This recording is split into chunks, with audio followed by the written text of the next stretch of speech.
भावनात्मक बुद्धिमत्ता ईक्यू का अर्थ है अपनी और दूसरों की भावनाओं को पहचानना, समझना और प्रबंधित करना। यह कौशल न केवल व्यक्तिगत विकास के लिए आवश्यक है, बल्कि यह रिश्तों की स्थिरता और गुणवत्ता में भी महत्वपूर्ण भूमिका निभाता है। जब हम अपनी भावनाओं के प्रति संवेदनशील होते हैं, तो हम अपने साथी की भावनाओं को भी आसानी से समझ सकते हैं।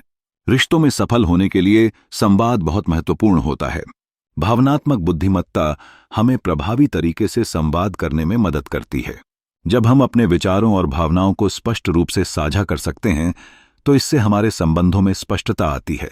उदाहरण के लिए, किसी समस्या के समय जब हम अपने साथी से अपनी चिंताओं को साझा करते हैं, तो यह उनकी भावनाओं को भी आहत नहीं करता। एक और महत्वपूर्ण पहलू यह है कि भावनात्मक बुद्धिमत्ता हमें संघर्षों को समाधान करने में सक्षम बनाती है। हर रिश्ते में उतार चढ़ाव अवश्य होते हैं, लेकिन जो लोग ईक्यू से संपन्न होते हैं, वे अपने साथी के दृष्टिकोण को समझने में अधिक सक्षम होते हैं। इससे वे तर्क वितर्क के बजाय सहानुभूति के साथ अपनी समस्याओं का समाधान ढूंढ सकते हैं। भावनात्मक बुद्धिमत्ता हमें खुद की भावनाओं को भी सही से पहचानने में मदद करती है। जब हम अपनी भावनाओं की पहचान कर लेते हैं, तो हम बिना किसी आवेश में प्रतिक्रिया देने के बजाय सोच समझकर विरोध करने में सक्षम होते हैं। यह न केवल हमारी स्वयं की भलाई में मदद करता है, बल्कि हमारे साथी के लिए भी एक सकारात्मक वातावरण बनाता है।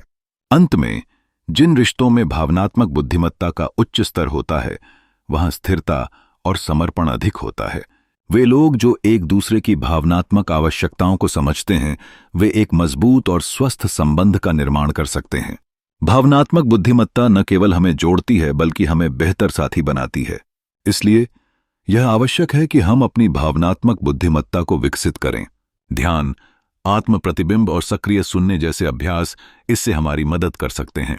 जब हम अपनी भावनाओं में सुधार करते हैं, तो हमारे रिश्ते भी मजबूत और अधिक संतोषजनक हो जाते हैं।